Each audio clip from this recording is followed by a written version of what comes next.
पिछले महीने पाकिस्तान के साथ सीमा पर हुई झड़पों के बाद अब एक नया नक्शा सामने आया है जो दोनों देशों के बीच तनाव को और बढ़ाने वाला है। ये नक्शा है ग्रेटर अफगानिस्तान का, और अगर ये हकीकत बनता है तो पाकिस्तान के एक बड़े हिस्से का भूगोल हमेशा के लिए बदल जाएगा।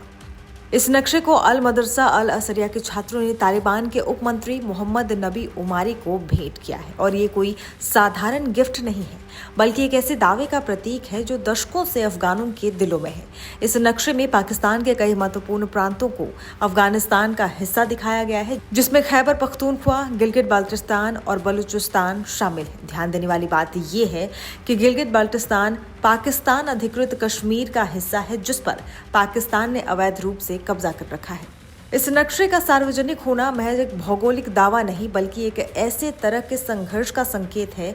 अब तक ग्रेटर अफगानिस्तान एक सपना माना जाता था, लेकिन नई पीढ़ी के छात्रों द्वारा इस नक्शे को सामने लाना दर्शाता है कि ये सपना अब लोगों के भीतर गहराई तक पैठ बना चुका है। ग्रेटर अफगानिस्तान या पश्तूनिस्तान की अवधारणा दशकों से अफगान राष्ट्रवादियों के मन में रही है। इस विवाद की जड़ में है डूरन लाइन। अफगानिस्तान पाकिस्तान के साथ लगने वाली इस सीमा रेखा को मानने से इनकार करता रहा है। आपको बता दें कि डूरन लाइन को अंग्रेजों ने 1893 में अफगानिस्तान और तत्कालीन भारत को विभाजित करने के लिए खींचा था, लेकिन अफगानों ने हमेशा से इस रेखा का विरोध किया है।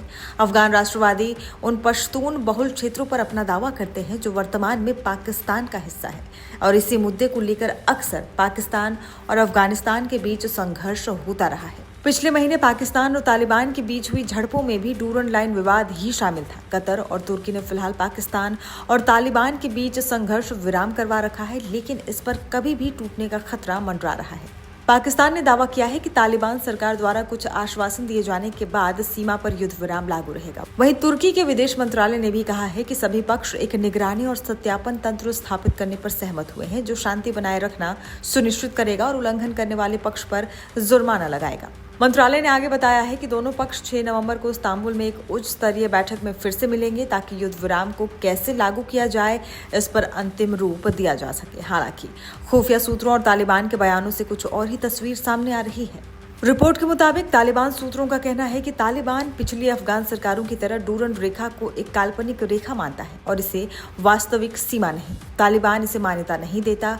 सूत्रों ने कहा कि पाकिस्तान को इस रेखा के पूर्व के क्षेत्रों पर दावा करने का कोई भी वैध अधिकार नहीं है। तालिबान का मानना है कि पाकिस्तान ने अमेरिकी युद्ध के दौरान अपनी रणनीतिक गहराई के लिए अफगानिस्तान की धरती और लड़ाकों का इस्तेमाल किया है। रिपोर्ट के मुताबिक पाकिस्तान अब सीमावर्ती क्षेत्रों पर हमला करके और अफगान शरणार्थियों को देश से निकालकर दुश्मन बन चुका है। और अब तालिबान ग्रेटर अफगानिस्तान का नक्शा पेश करके राष्ट्रीय गौरव का दावा करना चाहता है और काबुल की नीतियों को निर्देशित करने की पाकिस्तान की किसी भी कोशिश को नाकाम कर रहा है। पाकिस्तान अभी तक 10 लाख से ज्यादा अफगान शरणार्थियों को देश से बाहर निकाल चुका है, जिसे तालिबान अपमान के तौर पर देख रहा है। तालिबान को पता है कि पाकिस्तान सीमा पर आक्रमण और शरणार्थियों को देश से बाहर निकालकर उसे कमजोर कर रहा है, और यही वजह है डूरन रेखा को मिटाकर तालिबान पाकिस्तान की औपनिवेशिक काल की वैधता को नकार रहा है। ये एक ऐसा मुद्दा है जो आने वाले समय में दक्षिण एशिया की भू राजनीति में बड़े बदलाव ला सकता है। अब देखना ये होगा कि डूरन लाइन का ये विवाद किस मोड़ पर जाकर रुकता है।